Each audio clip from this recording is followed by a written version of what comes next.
Hola, don Aligato, muchísimas gracias una vez más por permitirme escucharme.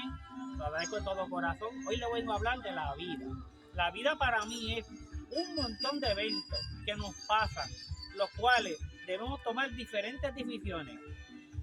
Muchas veces unas son buenas y otras no son tan, no son tan buenas.